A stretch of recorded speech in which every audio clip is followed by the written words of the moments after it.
So, a while back, Roborock released a brand new robot vacuum. This is the Roborock E5, and as the title suggests, you're probably wondering, should I buy the Roborock E5? Should I not buy the Roborock E5? I will definitely go over some reasons why you should or shouldn't buy this robot vacuum. Alright, so for starters, the big reasons why you may consider the Roborock E5 is the price. So this guy is priced around $289 without the mopping system, and you can spend an extra $30, around $330 to get the mopping system. So I like the fact that they do give the customer an option. Now, if you compare this to like the Roborock S7, $749, the Roborock S6 Max V, $649, and you add a $299 base for the S7, you're definitely spending a lot of money for a high-end robot vacuum. So that's probably the biggest reason why you should consider the Roborock E5 if you don't necessarily want to spend an arm and leg on a robot vacuum. Now, the next thing is features. The Roborock E5 is aimed at the more budget-friendly robot vacuum,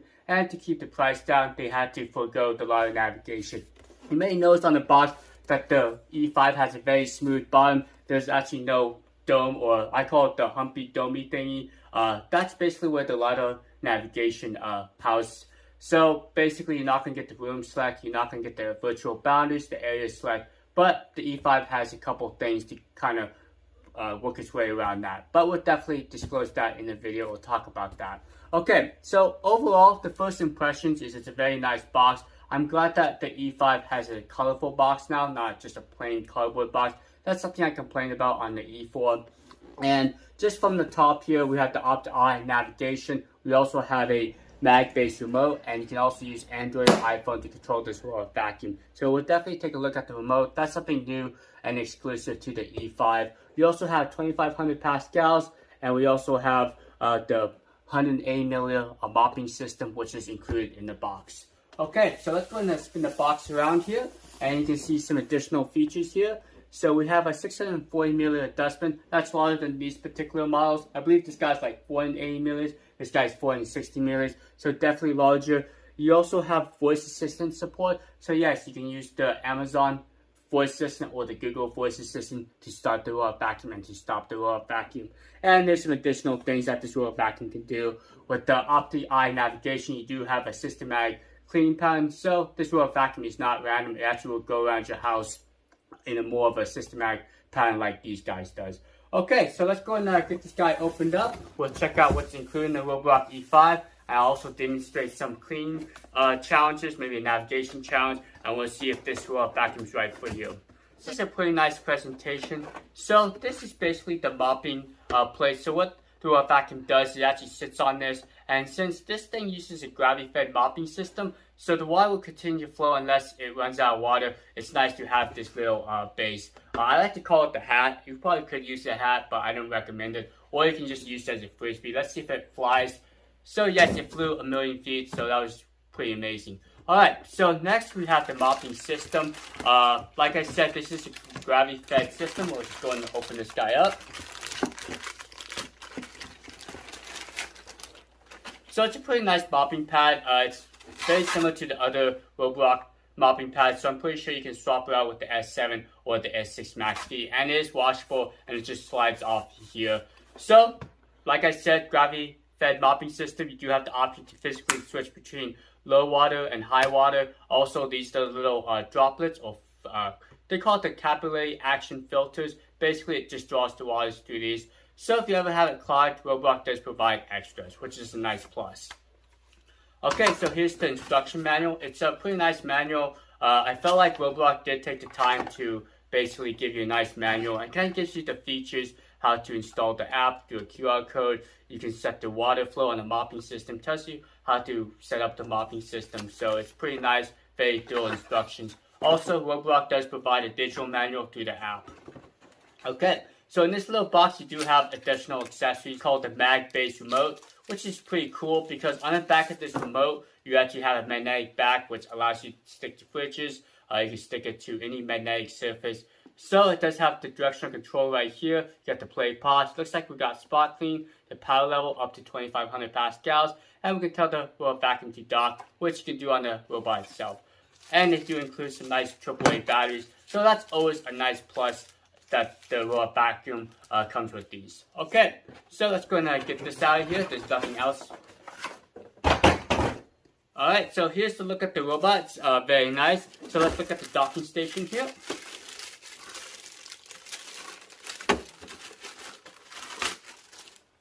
So this is a very nice looking docking station. It's very similar to like the S7, also the S6 Max V.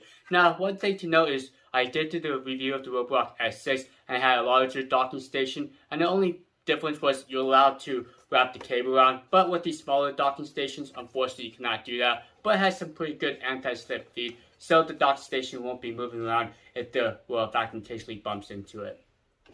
Okay, so here's the power cable.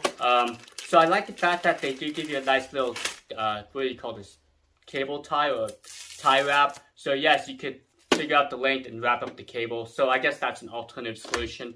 Now here's the robot itself. Let's go ahead and get this box out of here. I'll just toss it over here without bumping my equipment.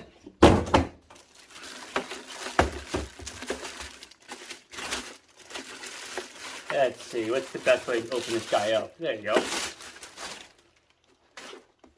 Alright, so what do you guys think? This looks pretty nice. It's a pretty minimalistic design. So you do have your power button, your return to home right here. And this little doodad right here, you're probably wondering, what in the world is this?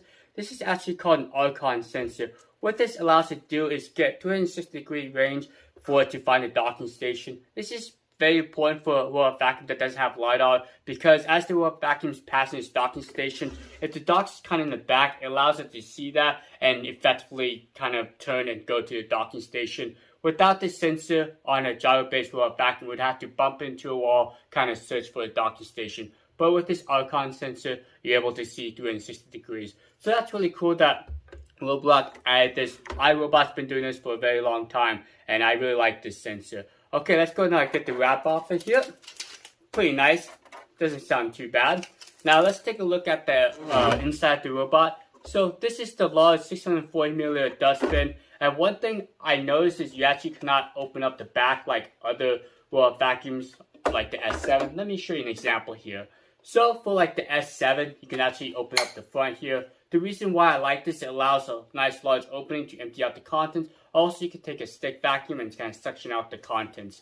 Now, both of these models, whether you choose the E5, the S7, S6 Max V, does provide E11 rated HEPA filter. I don't think it's a true HEPA filter. It's very close to it, but it's E11 rated. So you guys can research what E11 means. But basically, it's a pretty good filter and it is washable. So you can just wash out the dustbin, let it air dry for about 24 hours.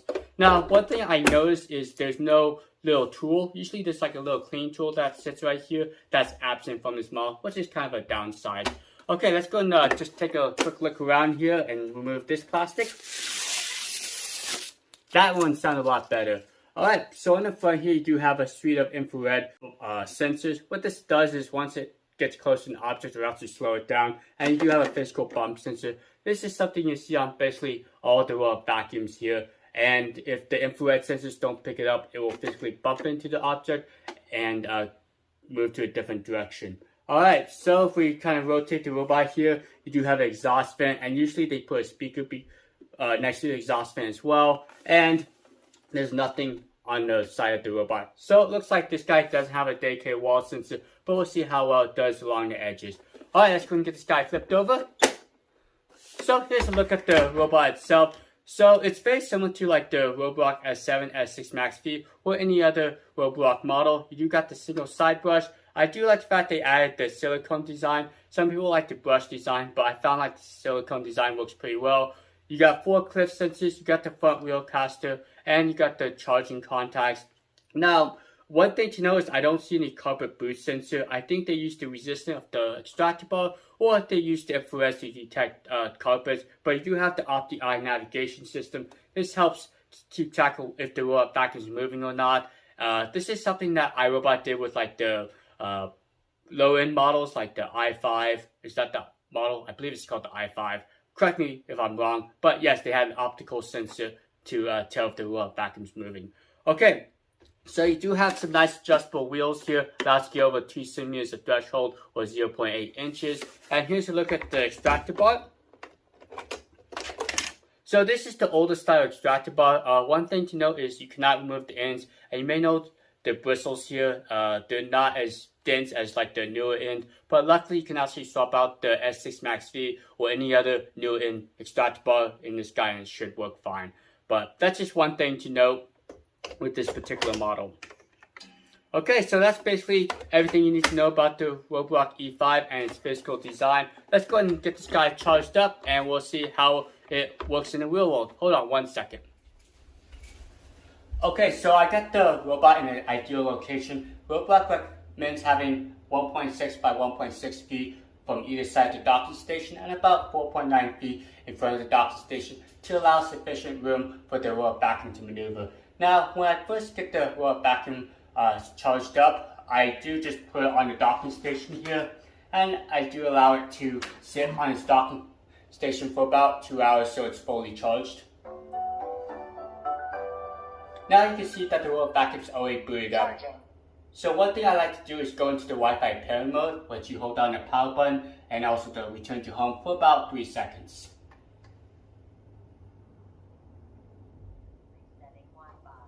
So it says that it's resetting Wi-Fi if you didn't hear that. Now within the instruction manual there is a QR code. So all you have to do is just take your camera and just line it up and it should go to the correct application here.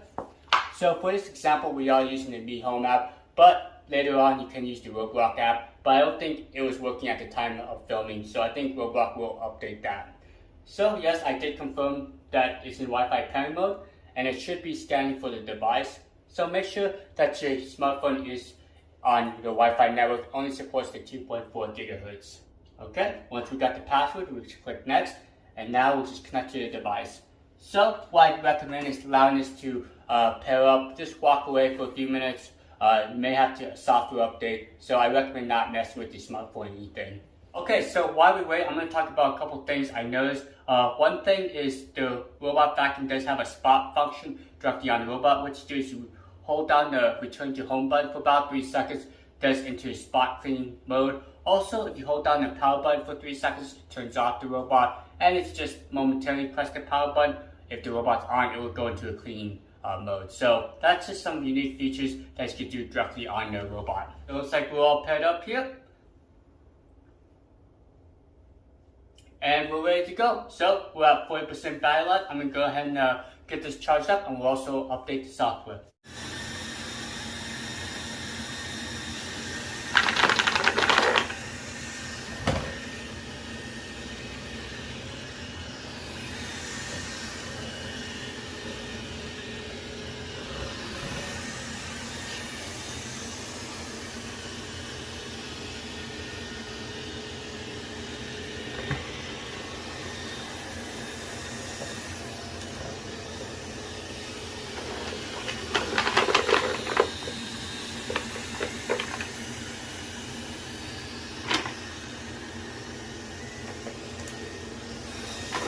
So like the cheaper Roombas, the Roborock E5 does have a spot clean function, which spirals out, then spirals back in. Now, if you introduce an obstacle, you can see how the pattern kind of changes. Now, I don't think it's the most efficient, but it works pretty well. Now, for the remote control, I like the fact that you can steer the robot vacuum around, also change the power levels, tell the robot vacuum to return to home, and enable the spot clean function. So, for this demonstration, I'm going to show how the robot vacuum kind of looks for its docking station. Doesn't know exactly where its docking station is, but it does a pretty good job of using unique algorithms to find its docking station.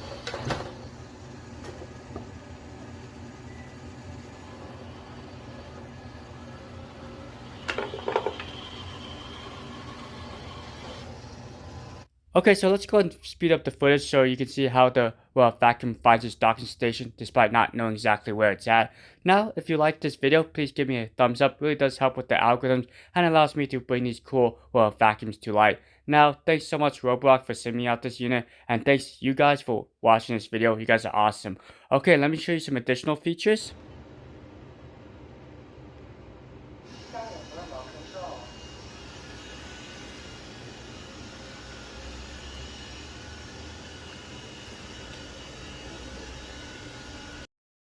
Here's a look at the remote control feature. Now, I know some people think this is kind of a pointless feature, but I think it's kind of cool. For starters, it's great for entertaining small children. They like to drive the vacuum around and they help pick up the house as well. But for a more realistic scenario, this might be great for someone who has weight limitations. Maybe they can't physically lift the robot vacuum up, so they can drive the robot to a designated area to clean or to like maybe the trash can and empty out the dustbin.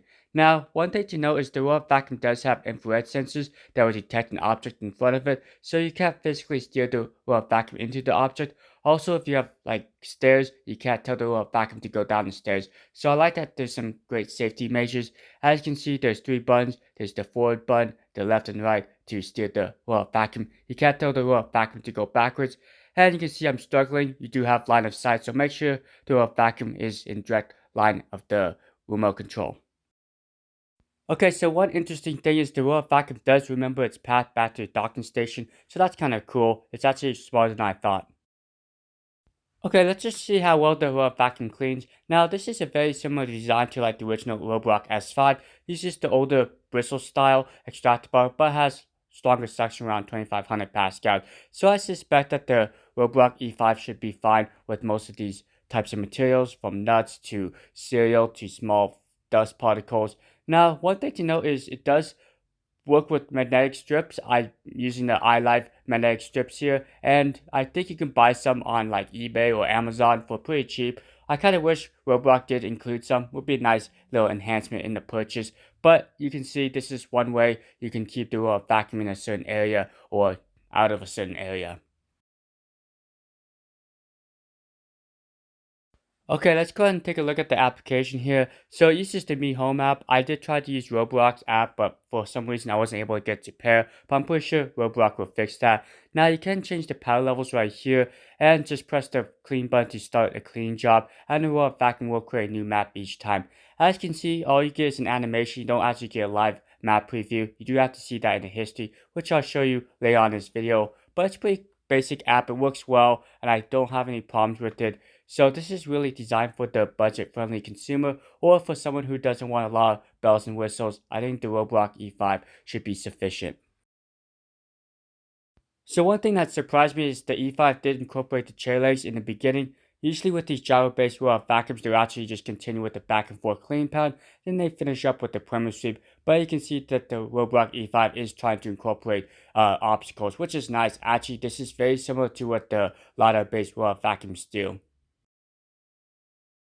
The E5 had no problems transitioning over different types of thresholds, whether it be carpet, rubber mats. Basically, I believe Roborock states that it can climb up to 2 centimeters or 0.8 inches, which is sufficient for most homes. Now, if you have thicker thresholds, I do recommend just having the vacuum clean each area separately if it can't physically get over the threshold.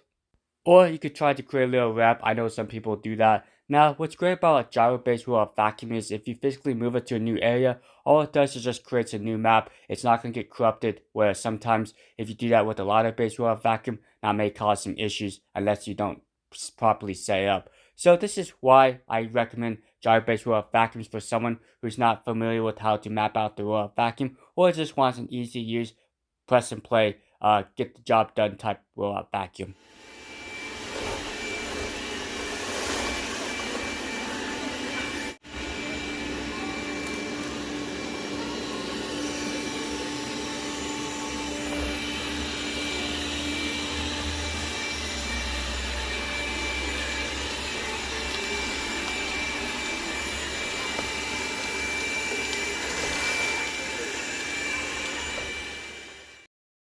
Okay, so you can hear the noise. This was on its max power mode, 2500 pascals. I believe it's a little less than 70 decibels. It's not terribly loud, but it's not the most quiet robot vacuum out there. It doesn't disturb my family, but I guess my family's used to all these robot vacuums running around the household. So if you have pets, maybe children, I would recommend just running on its lower power mode if you don't want to scare them if they're not used to robot vacuum. Okay, so once the robot vacuum's done, it's just going to return back to where it left off. If you place it in the middle of the room, it will just stop at the middle of the room. But if it went to its docking station, it will go back to its docking station.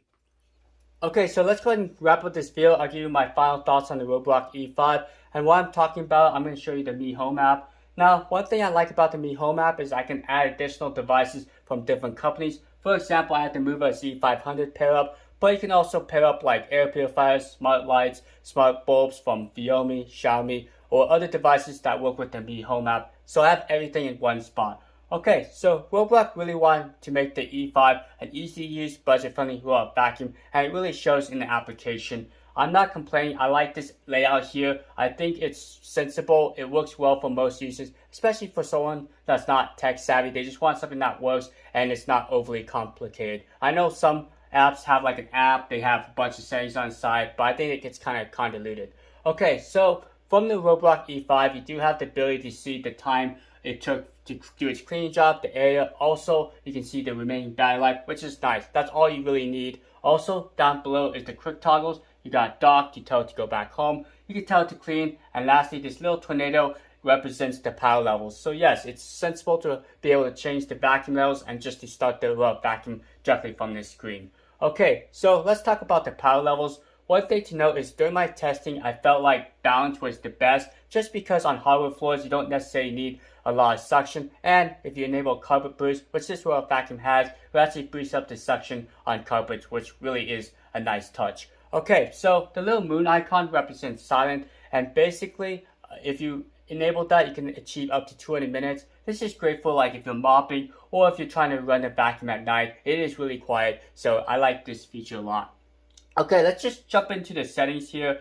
Now, like I said, Roborock really wanted to make this an easy to use for a vacuum. As you can see, for example, like the vacuum settings, there's not a lot of settings in here, but the settings that you have is really what you really want. For example, you do have carpet mode, and gentle mode is really designed for the mopping. I think it's kind of like the silent mode, but they added that option as well. So basically, if you enable mopping, it will actually go into gentle mode, which is kind of a cool touch. And lastly, you do have the fact that you can enable do not disturb, so the lights and the volume don't turn on when you're trying to sleep. Okay, so one thing that kind of surprised me is you do have a remote control function, and Roborock took it a step further by adding a joystick right here. And I like this joystick because it makes it easier to control the vacuum if you wanted to go to a certain location. Also, they added these little quick toggles, which Roborock didn't necessarily have to do, but they wanted to make it very easy and user-friendly. So you got spot clean, clean, and dock directly on the remote control app, which does make sense to have these right here. Okay, so let's jump back into here. So you have other stuff that you can expect from a vacuum, and if you do want to see the map, which is available, you can see it in the cleaning history. It's just not on the home screen, and this map is really designed for the vacuum, not for the user, so you're not going to get the area select or virtual walls. But as I showed, you can use magnetic strip. So this is just the area of my kitchen, and I think it just gives you all the information you need in the history report. So overall, the Roborock E5 is a nice vacuum. So if you're looking for a secondary vacuum or for one that is easy to use, I think the E5 is a great option. So again, thanks for watching. You guys have a great rest of your day. Be safe out there. I'll put the links down below if you're interested in buying one. Alright, see you later.